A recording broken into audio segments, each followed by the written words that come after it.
Hi friends, welcome to Shilpa Nikhil YouTube channel.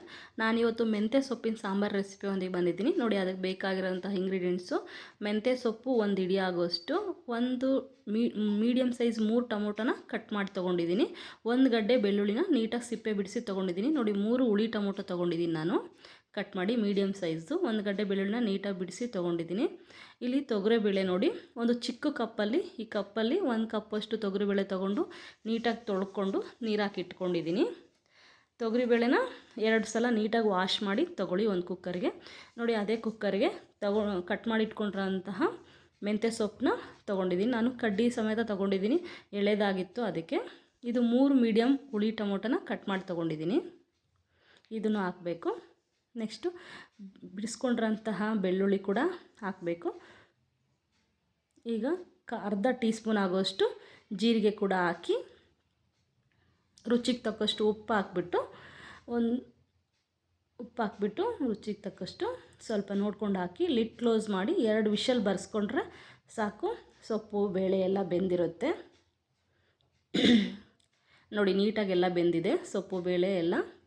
ಈಗ ಇದಕ್ಕೊಂದು ಒಗ್ಗರಣೆ ಕೊಡಬೇಕು. ಒಗ್ಗರಣೆ ಕೊಡೋದಕ್ಕೆ ಪಾತ್ರೆ ಇಟ್ಬಿಟ್ಟು, ಪಾತ್ರೆ ಬಿಸಿ ಆದಮೇಲೆ 1 ಟೇಬಲ್ ಸ್ಪೂನಷ್ಟು ಎಣ್ಣೆ ಹಾಕಿ, ಜಾಸ್ತಿ ಏನು ಎಣ್ಣೆ ಹಾಕೋದು ಬೇಡ. ಇದಕ್ಕೆ ಒಗ್ಗರಣೆಗೆ ಸಾಸಿವೆ, ಜೀರಿಗೆ, ಒಣಮೆಣ್ಸಿನ್ಕಾಯಿ ಮತ್ತು ಕರಿಬೇವು. ನಾನು ಗುಂಟ್ನೂರು 5 ಒಣಮೆಣ್ಸಿನ್ಕಾಯಿ ತೊಗೊಂಡಿದ್ದೀನಿ. ನಿಮಗೆ ಖಾರಕ್ಕೆ ಎಷ್ಟು ಬೇಕೋ ಅದನ್ನು ನೋಡಿ ತೊಗೊಳ್ಳಿ. ಎಣ್ಣೆ ಬಿಸಿ ಆದಮೇಲೆ ಸಾಸಿವೆ, ಜೀರಿಗೆ, ಒಣಮೆಣ್ಸಿನ್ಕಾಯಿನ ಹಾಕಬೇಕು. ನೀಟಾಗಿ ಹಾಕಿ ಫ್ರೈ ಮಾಡ್ಕೊಳ್ಳಿ.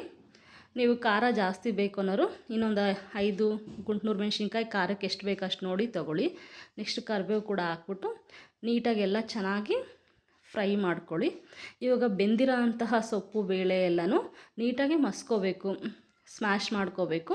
ನೋಡಿ, ಈ ರೀತಿ ಸ್ಮ್ಯಾಶ್ ಮಾಡ್ಕೊಳ್ಳಿ. ಟೊಮೊಟೊ, ಸೊಪ್ಪು ಬೇಳೆ ಎಲ್ಲ ನೀಟಾಗಿ ಸ್ಮ್ಯಾಶ್ ಮಾಡಿಕೊಂಡು ಈಗ ಈ ಒಗ್ಗರಣೆಗೆ ಅದನ್ನು ಮಿಕ್ಸ್ ಮಾಡ್ಕೋಬೇಕು. ನೀರು ನಾನು ಮೊದಲನೇ ಹಾಕಿದ್ದೆ, ಅದೇ ಸೊಪ್ಪಲ್ಲಿ ಬೆಂದಿರೋ ಅಂತಹ ನೀರು, ಅದನ್ನು ಒಗ್ಗರಣೆಗೆ ಹಾಕಿದ್ದೀನಿ. ಮತ್ತು ಈಗ ಸೊಪ್ಪು ಮಸ್ಕೊಂಡಿರೋದು ಕೂಡ ಇದಕ್ಕೆ ಹಾಕಬೇಕು.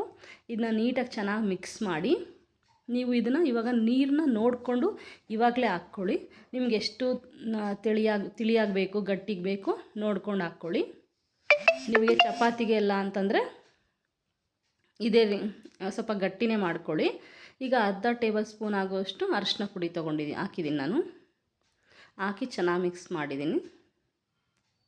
ಮಿಕ್ಸ್ ಮಾಡಿ ನೀಟಾಗಿ ನೋಡಿ, ನಾನು ಇಷ್ಟು ತಿಳಿಯಾಗಿ ತೊಗೊಂಡಿದ್ದೀನಿ. ನಾನಿದು ರೈಸ್ಗೆ ಮಾಡ್ಕೊಳ್ತಾ ಇರೋದು. ಇಷ್ಟು ತಿಳಿ ಸಾಕು ನಮಗೆ, ತುಂಬ ಗಟ್ಟಿಗೇನು ಬೇಡ. ಇಷ್ಟು ತಿಳಿಯಾಗಿದ್ದರೆ ಸಾಂಬಾರು ಟೇಸ್ಟಿಯಾಗಿ ಬರುತ್ತೆ.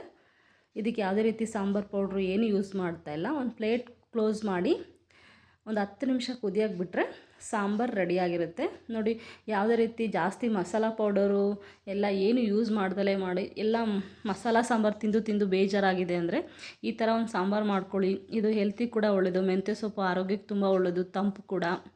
ಈ ರೆಸಿಪಿ ತುಂಬ ಚೆನ್ನಾಗಿರುತ್ತೆ, ತುಂಬ ಸಿಂಪಲ್ ಆಗಿದೆ, ಬೇಗ ಕೂಡ ಮಾಡ್ಬೋದು. ಮಕ್ಕಳಿಗೆಲ್ಲ ಸೊಪ್ಪು ಎಲ್ಲ ತಿಂದರೆ ಒಳ್ಳೆಯದು, ಸೊ ಆರೋಗ್ಯಕ್ಕೆ ಒಳ್ಳೆಯದು. ಈ ರೀತಿ ಸೊಪ್ಪು ಮಾಡ್ಕೊಳ್ಳಿ. ಇದು ತೊಗರಿಬೇಳೆನೂ ಹಾಕಿ ಮಾಡ್ಬೋದು, ಇಲ್ಲ ಹೆಸ್ರು ಬೇಳೆ ಕೂಡ ಹಾಕ್ಬಿಟ್ಟು ಮಾಡ್ಬೋದು, ಅದು ಇನ್ನೂ ಒಳ್ಳೆಯದು. ನೋಡಿ, ನಿಮ್ಗೆ ಯಾವ ರೀತಿ ಇಷ್ಟ ಆಗುತ್ತೋ ಆ ರೀತಿ ಮಾಡ್ಕೊಳ್ಳಿ. ಈ ಸಾಂಬಾರು ತುಂಬ ರುಚಿಯಾಗಿ ಬಂದಿದೆ, ನೀವು ಕೂಡ ಟ್ರೈ ಮಾಡಿ. ಯಾರ್ಯಾರಿಗೆ ಎಲ್ಲ ಈ ರೆಸಿಪಿ ಇಷ್ಟ ಆಯಿತೋ ಅವ್ರು ಲೈಕ್ ಮಾಡಿ, ಸಬ್ಸ್ಕ್ರೈಬ್ ಮಾಡ್ಕೊಳ್ಳಿ. ನನ್ನ ಚಾನಲ್ ಇಷ್ಟ ಆದರೆ ನೀವು ದಯವಿಟ್ಟು ಸಬ್ಸ್ಕ್ರೈಬ್ ಮಾಡ್ಕೊಳ್ಳಿ. ನೆಕ್ಸ್ಟು ನಾನು ಬೇರೆ ರೆಸಿಪಿಯೊಂದಿಗೆ ಬರ್ತೀನಿ. Thank you for watching my YouTube channel.